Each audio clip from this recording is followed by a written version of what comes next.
Another music review for you. 1972, and this signalled the arrival onto the music scene of a band from the USA, Steely Dan. The two major protagonists in this were Donald Fagen on keyboards and vocals, and Walter Becker on bass guitar and some rhythm guitar as well. They were the guys that constructed the songs, and they were both friends in New York City, but they made their fame when they moved to Los Angeles, and in 1972, in November of that year, their first album, Can't Buy a Thrill, was released. And I have to say, when I first heard this album, it was like a rough diamond. The variety in the album was absolutely awesome, and it really set us up for 7 or 8 years of absolutely flawless jazz rock of the highest quality. So anyway, let's get started with a look at the first album and the songs. There were two huge singles that were hits on this album, Do It Again and Reelin In The Years. And Do It Again opened things up on the first side, and it almost skipped out of the speakers. It had a really catchy hook and a melody that was almost hypnotic, with a chorus that you memorized immediately. There was some exquisite electric sitar on it, played by the guitarist Denny Diaz, and it had some splendid Latin influenced rhythms to it, and a high edged sort of piano coupled with Fagen's great vocals. No wonder they sacked Palmer after this first offering. He was the singer on 2 tracks, which I'll come to later. The jagged guitar rhythms are also exceptional, and the second guitar player was Jeff Skunk Baxter, who was borrowed from the Doobie Brothers to help on this. Neat solo, and there's overall it's a tremendous piece of music. On to track 2 now, Dirty Work, and this is where the said Palmer sang vocals. Some nice floating horns start the track off. It's got a pretty bland storyline, but there's a nice chorus, and as a ballad it works just fine. It's renowned for some short, snappy solos by the guitar players, and there's a sax in there that's also very tasteful. I think Snooky Young plays flugelhorn. He does on this album, and I think there's a touch of it on track 2.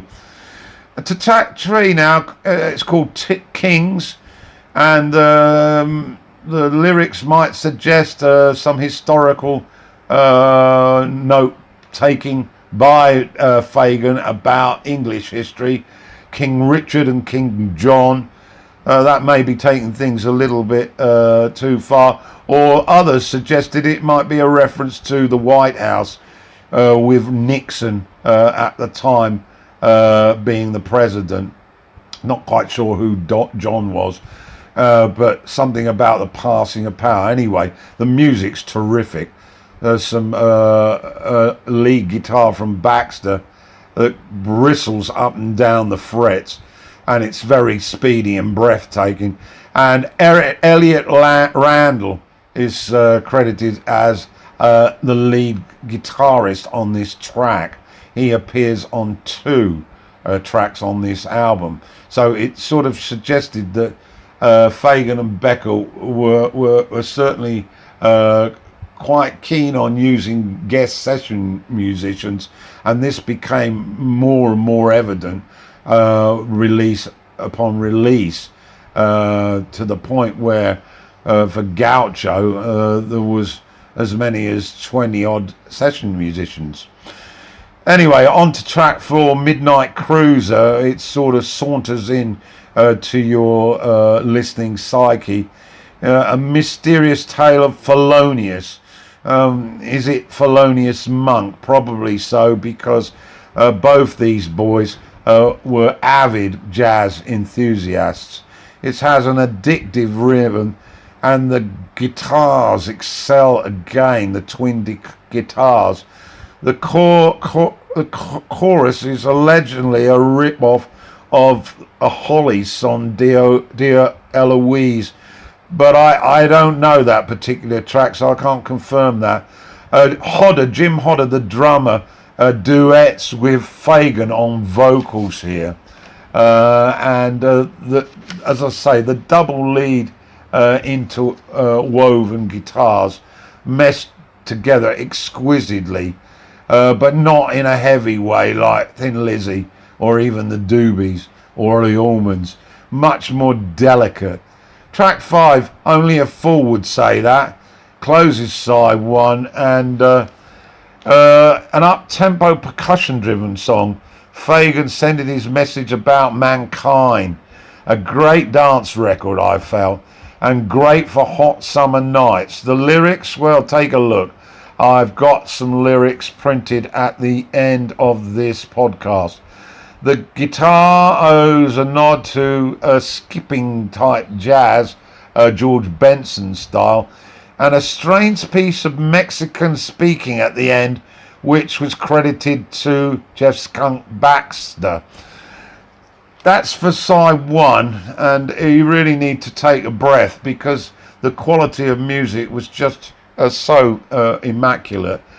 Starting off side 2 is the second single, Reelin In The Years, and it sets out at an extremely quick pace, and it's really a vehicle for Randall and Baxter to open their shoulders with catchy guitar solos that link in with the chorus as you sing along without a care in the world. Although it does reflect aging and a look back at what might have happened, it's just a wonderful sing-along with classy playing, and it really epitomizes what a tight-knit band they were, and particularly a nod to Walter Becker's bass, which is absolutely 5-star. Okay, track 7 then, Fire in the Hole, a much slower number. Punchy piano starts off this sort of bluesy jazz effort. There's also some nice country style guitar that is present throughout, but it is a piano dominated, and shows us Fagen's talents to hit those piano keys firmly. It reminded me of possibly a smoky bar in New Orleans, and a pedal steel guitar player in the corner to add the tasteful solos to the punchy piano licks. Track 8 then, and Brooklyn. Brooklyn, also a vocal by Palmer again.